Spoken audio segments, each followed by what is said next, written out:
I'm 30F, my fiancé 35M, canceled our wedding to marry someone else and invited me to theirs. If someone had told me a year ago that my life would turn into the kind of drama you'd find on a Reddit thread, I wouldn't have believed it. But here I am. I'm 30 years old, and until a few months ago, I was engaged to a man I'd been with for 7 years. Everything seemed perfect, until it wasn't. We met in college during a group project in our senior year. He was the funny, charismatic type who could make friends with anyone, and I was the organized, practical one who made sure the project actually got done. We started dating soon after and stayed together through his grad school years and my climb up the corporate ladder. Our friends used to joke that we were the power couple who had it all figured out. Last year, after years of hinting and some not-so-subtle prodding from my family, he finally proposed. It was a big, over-the-top moment on a weekend getaway to a beach resort. He had the waiter bring out a dessert plate with "Will you marry me?" written in chocolate sauce. My family was thrilled, my friends were jealous, and for the first time in years, I thought, this is it. We're really doing this.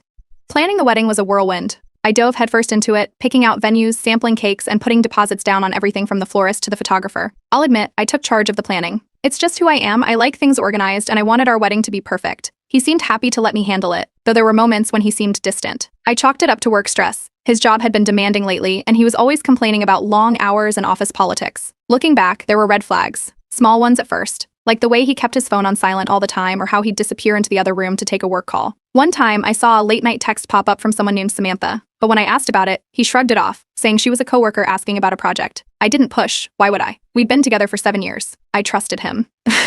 2 months before the wedding, everything unraveled. It started with him missing an important appointment to tour the venue. He claimed it was an emergency at work, but I could feel something was off. That night, he came home unusually quiet, pacing around the living room like he didn't know how to start a conversation. And then he said it. The words I'll never forget. I can't do this. I'm calling off the wedding. At first, I thought he was having a breakdown. I tried to calm him down, but then he hit me with the real reason. He wasn't calling off the wedding because of cold feet. He was calling it off because he'd reconnected with someone else, a coworker, no less, and had fallen in love. The worst part? He wasn't just ending things with me to pursue her. He'd already proposed to her and was planning their wedding. Oh, and he wanted me to attend to keep things amicable. I was in shock. How do you even process something like that? 7 years together, and he's marrying someone else before our wedding date even passes. I spent the next week in a daze, canceling vendors, dealing with non-refundable deposits, and trying to explain to my family what had happened without breaking down. They were furious, my mom wanted to confront him, and my friends were ready to egg his car. But amidst the chaos, a strange thought crept in. What if I went to his wedding? Not to make a scene or cause drama, but to see it for myself. Maybe I thought it would give me closure, or maybe I just wanted to see if he'd actually go through with it. Either way, I decided to go. I didn't tell many people, just a few close friends who tried to talk me out of it. Over the next few weeks, I started noticing things I'd missed before. Mutual friends told me they'd seen him with her months ago, looking a little too cozy for just coworkers. There were whispers that she'd been pushing him to end things with me for a while, and that their relationship wasn't as new as he'd claimed.